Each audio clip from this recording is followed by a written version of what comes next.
step into the shadows.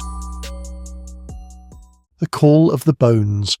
The afternoon hung heavy and grey, the kind of December day where light seemed to have abandoned the world. Daniel walked the forest path near his home, boots crunching over brittle leaves, his breath pale against the cold air. He told himself he just needed air, a walk to clear his head, but the path felt familiar in ways he didn't want it to. It had been 6 months since Emily left, or rather, since she disappeared. He could still picture the way she stood in the doorway of his apartment the last night he saw her, face pale, eyes red from crying. "I can't do this anymore," she'd said. Then she was gone. No calls, no sightings. The police had asked questions, of course. He'd told them what he could, enough to sound reasonable. People vanish all the time. She wanted to leave. That was the truth, or at least the truth he repeated until he almost believed it. The forest, though, didn't let him forget. Every time he came here, he thought of her. He thought of their walks together, how she loved the quiet, the way her laughter bounced between the trees. And darker memories too, sharp-edged and pressing. The arguments, her voice rising, his hands clenched too tight. The way the world had gone blank with rage. He pushed those thoughts down, but today they kept bubbling up, unbidden.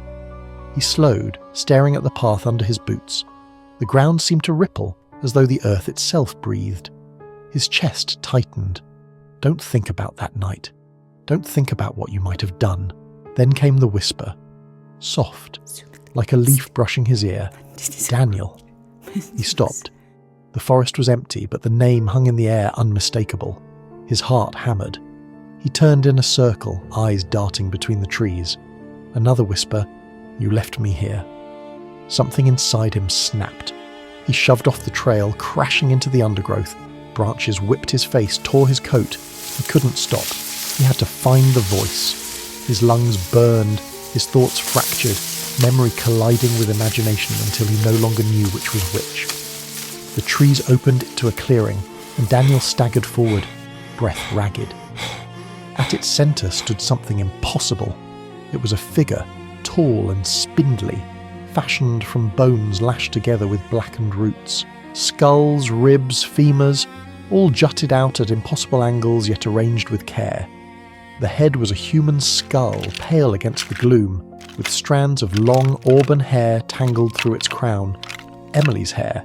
Daniel's legs trembled. "No," he whispered. The figure tilted its skull and the jaw moved with a slow creak. "You promised you'd never hurt me." The voice was hers, Emily's voice, dripping with sorrow and accusation. He stumbled back, his heel catching on something. Looking down, he saw the ground split into a shallow pit, and within it bones lay heaped in a grotesque tangle. For a moment he thought he saw her face among them, mouth open in a silent scream, before the vision shifted back to bare skulls. Daniel clutched his head, memories rushing like knives. That night, the fight, her scream, his hands on her throat, the terrible stillness after. Had he buried her here, or had he only dreamed it in his darker moments? He couldn't tell anymore. The bone figure stepped forward. The ground groaned beneath it, the roots binding it tightening like veins and flesh. "Confess," Emily's voice rasped. "Join me." The clearing swam around him, the trees twisting into shapes like ribs, like cages. Daniel dropped to his knees, unable to breathe, and when the wind carried his last cry through the forest, it sounded like two voices, his and hers, at last together. Subscribe for more nightmares.